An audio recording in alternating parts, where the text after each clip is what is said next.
then we have our situation, which is what I'm beginning to call the 7 to 9 problem, based on apocalypse ruling. Okay.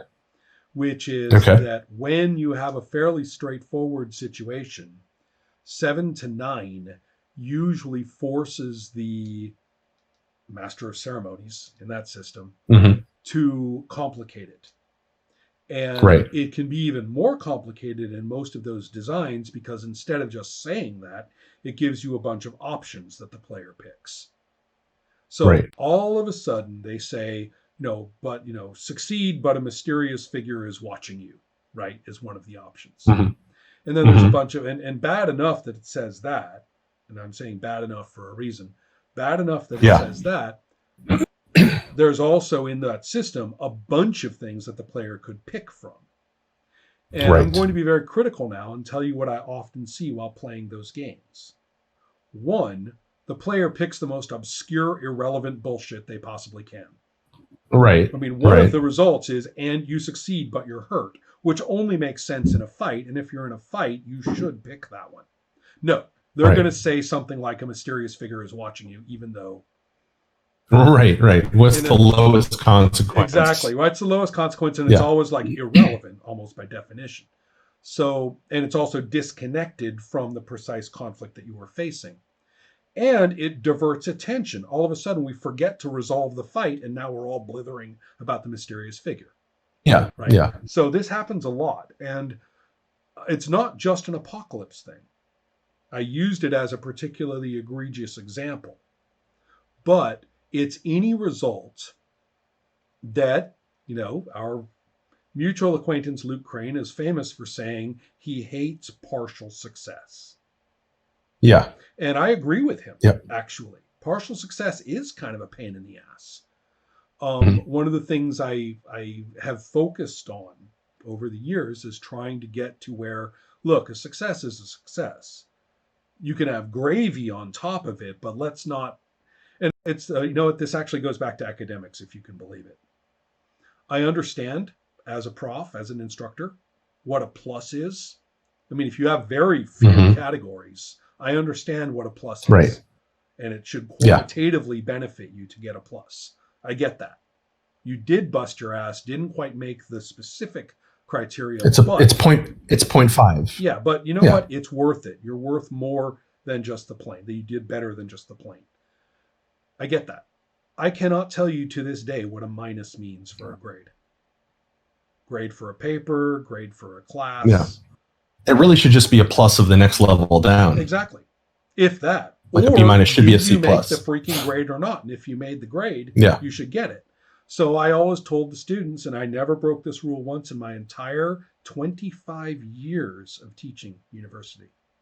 I never broke this rule once. I never gave a minus. My grading criterion for the class was always, you make the grade at its threshold, and that's for the grade. And then there's a criterion for a plus before the next one, and that's how it is. Because I just consider minuses abusive. Yeah. So what is with no educational value, they don't tell me anything about your performance, nothing, right? And so, therefore, how are you avoiding the minus problem, the A minus problem? Right. And the only answer to that is the yes, but has to be usable. Right. Yeah, no, it's always usable because it's mechanical. It's not story. It's not story. It has nothing to do with the story. It's just mechanics. Your next roll has hazard. Okay. That's it. That's it. And you can explain it however you want. Right. And the reverse of it. Hey, you have bad luck next time. We're not even going to bother. Why? Yeah. I see. Okay. Well, I get it. Or if something is so obviously there in the fiction to use, then you use it. But you don't sit there struggling. You don't make you or the controller sit there to struggle to justify it. No. Okay. No. Okay. Now it's like you succeeded now, but you used up the little luck you had to get that result. So and the counter to that is you failed, but something's going to happen because of it. Like when you need to do this again, the hazard's going to drop. Okay. So if you were facing some hazard, it's You don't have to. You're not going to be making that die roll at a penalty. Like clearing the decks of that. Cool. Yeah, yeah. Right. So, my example in the game is the guy he's out in the desert trying to find water. He fails, but then the clouds roll in. Right. So now when he's continuing his travel, he doesn't have to worry about that particular problem. When he rolls again, then he won't have the hazard in his face. Yeah. Okay. So that's it. Because I hate that problem too. Oh yeah, yeah. It's a serious issue. I mean, bad enough that much role playing doesn't really have a good, I don't know if it needs to be a rubric. Let's just say a principled way of understanding what a failed role even is. Mm-hmm. What is a failed role? My ideal game is my ideal game is, and this is what Octane started off as, is there are no successes. If you roll the dice, you failed, you're going to fail, but it's just a question of how much. It's the cliffhanger roll. Right. That's an interesting thing. Like, did you completely botch it, or are you holding on by your fingers? I always liked the idea, especially for some martial arts game. This actually isn't my idea. I will give you credit. It was Amanda Flowers is her name. I haven't seen her for 2 decades or something, but she said this in a game discussion at one point, so she deserves credit. She says she wants to make a martial arts centric role-playing game with no roles for success. You basically assume the default is that they know what they're doing and you are about to take maximum damage. That's the default. What rolling is for is to see how much of it you will manage to mitigate. So if you roll great, then you blocked them and it's totally over, right? You're good. But if you roll worse, then then you have a gradation of how bad it is. And I just thought, hey, that's brilliant. For a martial arts story, exactly. Why are we worrying about rolling for success for these people? I do not watch this movie so I can wonder whether you know how to throw a punch. That's not what I'm here for. And so I'm not suggesting that. We're just kicking around these difficult principles of what on earth does a failed role mean, having played a bunch of older role-playing games, like an immense amount of old RuneQuest.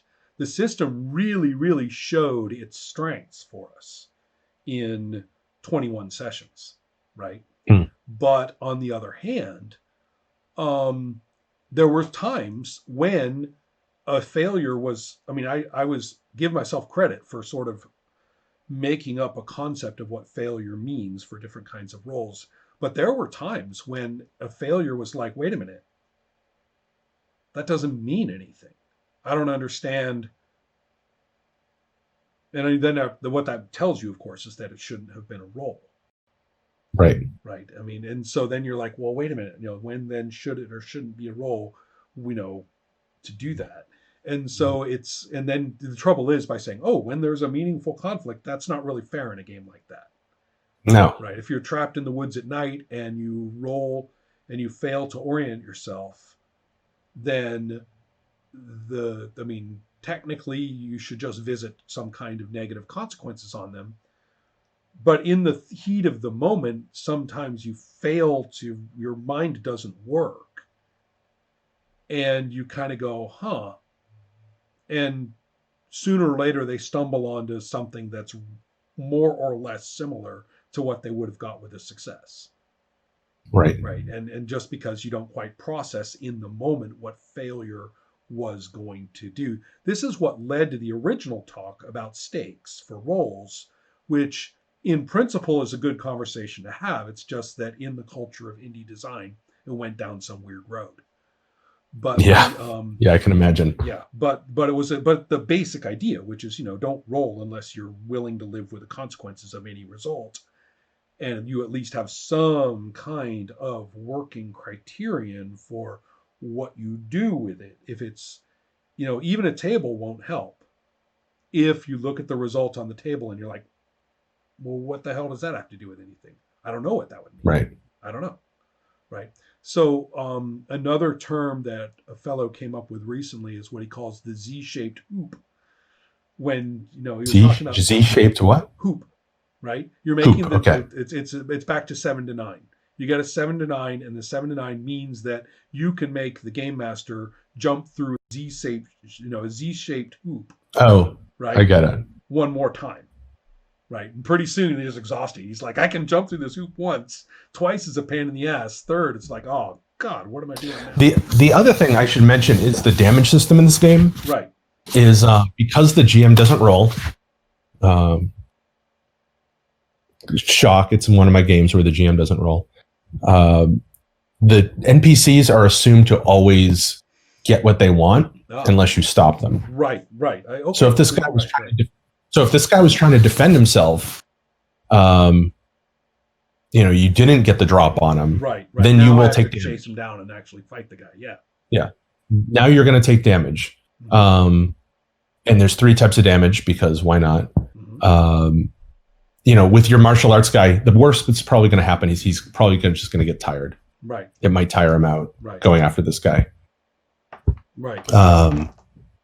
Because although it sounds like he trains every day in the park for 7 hours, he doesn't get enough like vitamin D because he's living out of garbage cans. This guy goes to the health club and he does his miles, right? I mean, if he suddenly turns around in his expensive sneakers and takes off into the parking lot, then you're kind of like drops his gym bag and just. That's when we do look at the security cameras and go, well, damn, he's out of range. He's no longer, lost. No shot, right? So that damage is going to happen. Based on you got what? You got tired. Obviously, you got injured. So yeah, the three things are fatigue, pain, and danger. Right. So fatigue is your basic your attributes. So your attributes in this game are just kind of their meters. This is fairly and you can expand the new mutant does this, for example. Oh really? Yeah. Oh, that's cool. Yeah, so it's a meter and you can spend them. So if you wanted to be extra fast when you're attacking this guy, you get a bonus die by spending some of your speed. Right. But that would tire you out. Right. No, I get that. Okay, so you got some resource management there too. Okay. Yep. So and they're not rolling attributes, they're resource attributes. So now that I'm feeling pretty grounded in these mechanics, let's go back to the thing at the level that you were finding a little trickier. We were talking about the opening of a session. Yeah. Now let's talk about in the middle of a session. Mm-hmm. How does the results of a conflict or situation with conflict in it, how do they inform the controller about what to do next?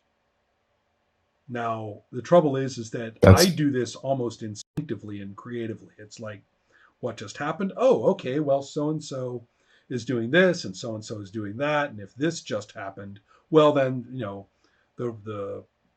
that means they're gonna find so and so's body. You're gonna find so and so's body in a dumpster, right? Because of all that shit that happened. I know what that means. I get it. I know all my guys. I know all the situations in my scenario or as we're playing. So coming up with the new normal, in which your buddy is dead in a dumpster, is not hard for me. Same thing with, I'm playing Primetime Adventures right now. It's the same thing. We run a situation, there's a conflict and things happen, and I just feel loaded for bear. I don't care what scene the next player frames or situation they put their characters into. I'll honor it and I'll play it, but I've got my sharks have changed position and one or the other of them is going to move. They're going to do something, right? Because of what happened last time. I'm good at it. Right. Yeah. That's a skill that you have to develop. I don't really have that skill. Okay. Because I rarely run games. Well, I usually don't know what to do with my character in a game, much less everybody else's. So in that case, here we are looking. I mean, it's well and good to resolve the fight and know what mechanically has happened to a character. It's yet another thing to say, for this game, what are the standing instructions for what to do once a situation has been resolved, once things have moved a little?